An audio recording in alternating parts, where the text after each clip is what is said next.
Yo, what's good, peeps? I'm going to take a look at 5 games that I feel was below par in 2016, so make sure you keep it locked. Number 5.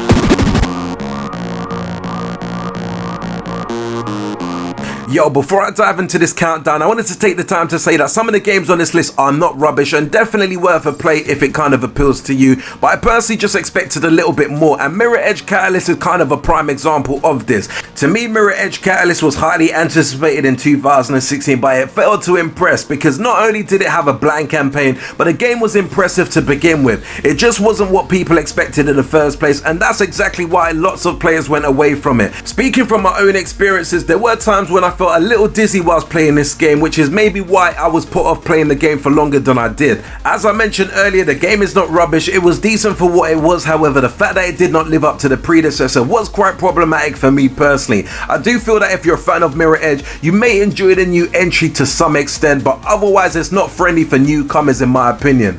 By all means, if you got access to EA Access, then maybe give it a go, but for me it definitely fell short in 2016.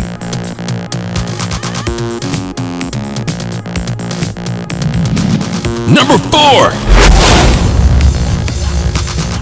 Yo, no beating behind the bush when it comes to Dino's Dino Kickoff Revival. In my opinion, this game is definitely not a great game. It didn't have any real good reasons to exist in the first place, and you could see whilst playing the game that it definitely fell short of a good football game. I do feel that the game had potential, especially that it's a retro game on the PlayStation 4. You would assume that it would have taken full advantage of the technology, but in my eyes it wasn't that impressive, and the fact that it didn't come up with some of the worthwhile ideas made the experience quite bland and uninteresting. Now, whilst this game obviously isn't a game that much people was anticipating in the first place, when I personally came across the trailer on YouTube, I was maybe stuck in a nostalgia frenzy, as I used to love the original Kickoff game back in the days. The fact that this game was coming to PS4 with promised refined controls and gameplay, I pre-ordered this game, I spent around £12 on it, and after playing the first 15 minutes, I literally couldn't believe what I was playing. Maybe it's just that I was rubbish at the game, but I just felt it definitely fell below par of what I was expecting.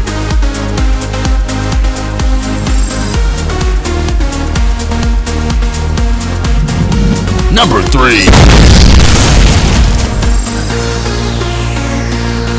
Okay, moving into another games, we have to talk about Ghostbusters 2016. The movie this game was based on was quite unsuccessful, so we can only imagine why Ghostbusters 2016 flopped. Plus, the game led to the development team being disbanded shortly after that. It's not a bad game to begin with, but it definitely gets bland and boring and repetitive after a while, and it doesn't have any great characters throughout. Simply put, it's forgettable, and it just didn't deliver the results that people were expecting. I didn't know why I placed so much hope on a video game based off a movie, as in the past this has proven to be the worst formula when it comes to making a video game. This was another game where I felt robbed at gunpoint, especially because I took the plunge to pre-order this game without doing any form of research, and when the reviews came out and it was really low, I thought, you know what, I still have to play this game for myself, and it was as bad as so many people were saying.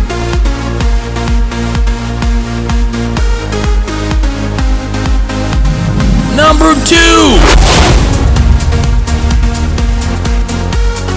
Homefront: The Revolution focused solely on multiplayer, and it did not fare as well as you'd expect it to. The potential was certainly there, but when you think of what could have been, you just have to sigh in disappointment. On one side, the gameplay was interesting and okay at times, and I would go as far to say the experience was fun, and even see elements why it was such an immersive title to begin with. If you do like shooting games, this game does provide a good amount of it, but the entire experience isn't that memorable. It might not be a bad game, but it's definitely a disappointing one, considering the first game was really good.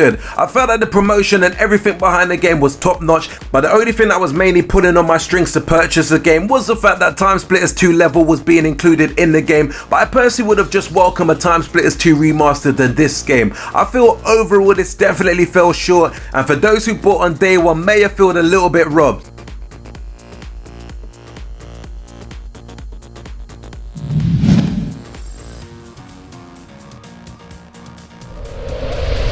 Number 1.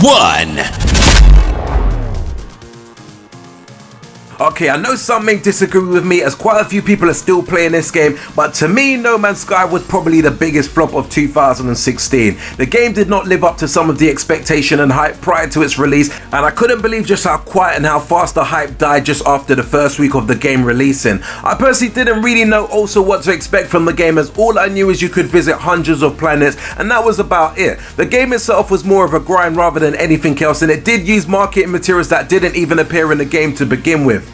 Rumour has it that the dev team is currently working on the game right now, and hopefully they can add more content to fix it. However, the damage to me has already been done, and the Steam reviews does say it all. It's sad because a game like this had great potential, but I guess sometimes you need to take one step back to go 2 steps forward. So let's hope the dev team has learned some valuable lessons here. Anyway, peeps, thanks for taking the time to sit through this very quick countdown video looking at games that I deem as disappointing for 2016.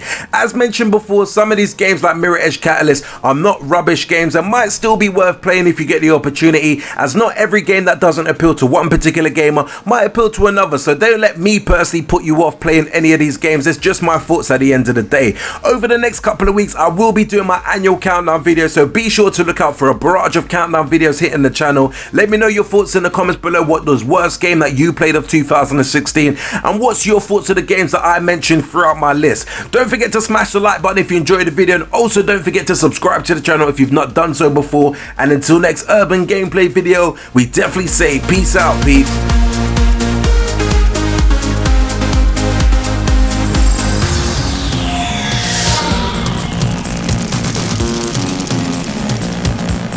Make sure you hit that like and subscribe button for more cool urban gameplay videos.